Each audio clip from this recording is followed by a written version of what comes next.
Hello, welcome to my intro. Today I'm going to be playing StarBase Orion.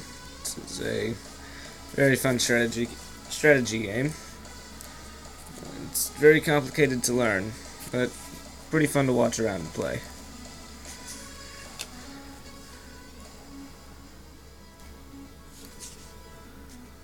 I'm going to be playing single player and starting a new game.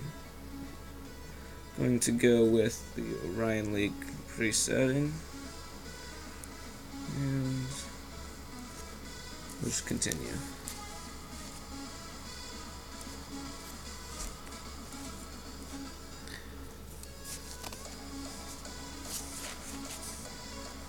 There.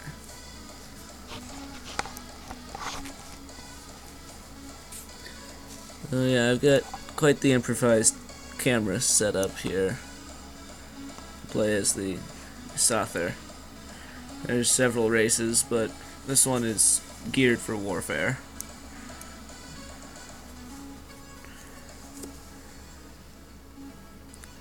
So when you first start off, you're just in a tiny little corner of the map.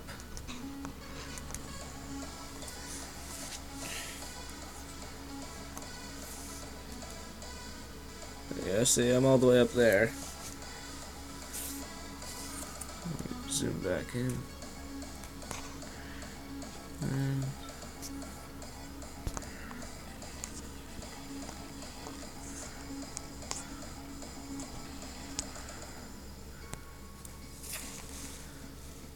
there you go. So you start off with a pretty sizable fleet with this version. You've got 3 warships, 3 colony ships, and a colony ship. 3 scout ships and 2 colony ships. So, first thing I want to do is start exploring. I'm going to send my scout ships out to all the farthest planets because they have a further fuel range, and the other ships just can't make it.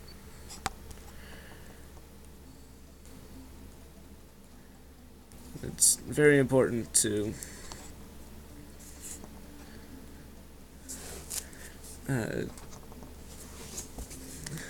send your ships off to go exploring and not your colony ships, because there are monsters that live in space and really like human flesh, or dog person flesh, which is what I am.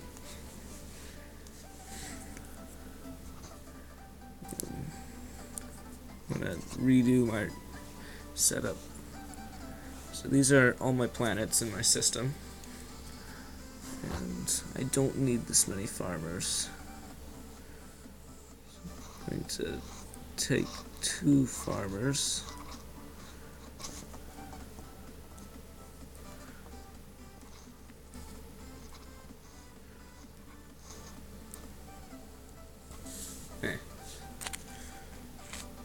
Put them on science. And I'm gonna give Wezen 4 something to build.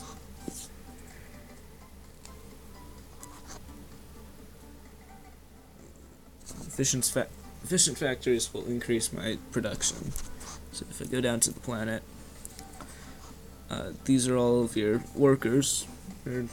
They do their thing, and the top square here, these ones, they tell you what buildings the planet has. Currently it only has a marine barracks, which will help prevent it from invasion.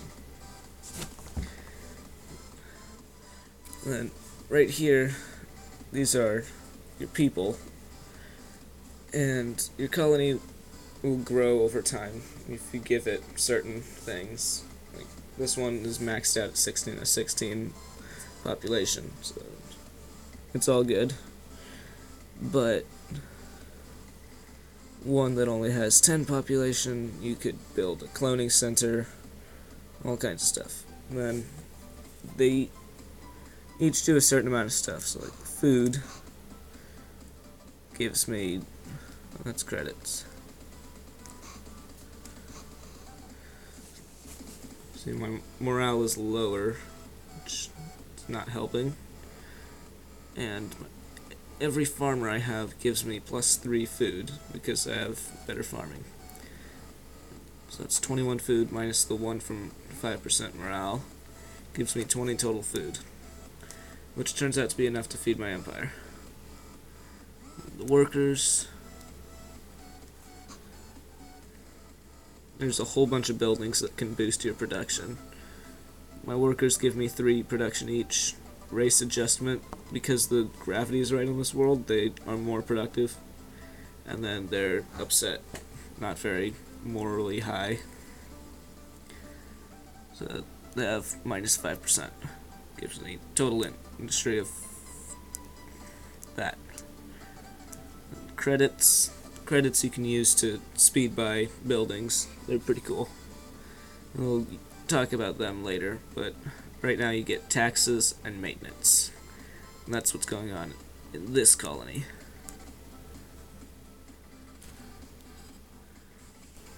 And all the other colonies, this one I think is going to be my farming colony, so I'll put a hydroponics center. And every farmer that is farming on that will now do 5, because it'll have +5 for each farmer. That will help quite a bit.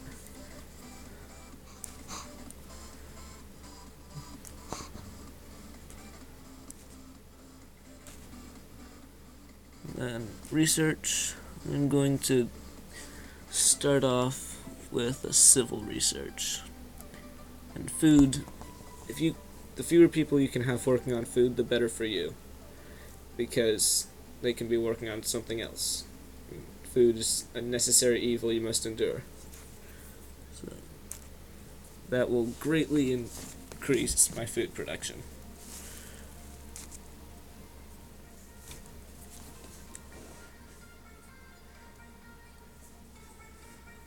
And it's a very fast game.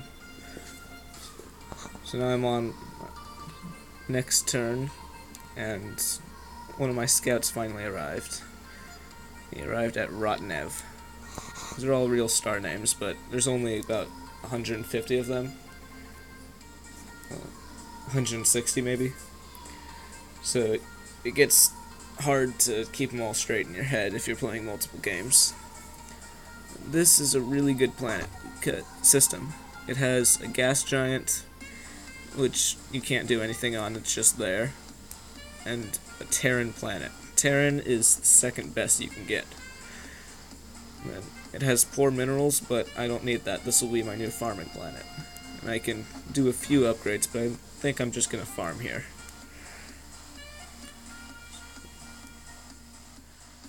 Send my ninja to investigate that one. And my colony ship over there.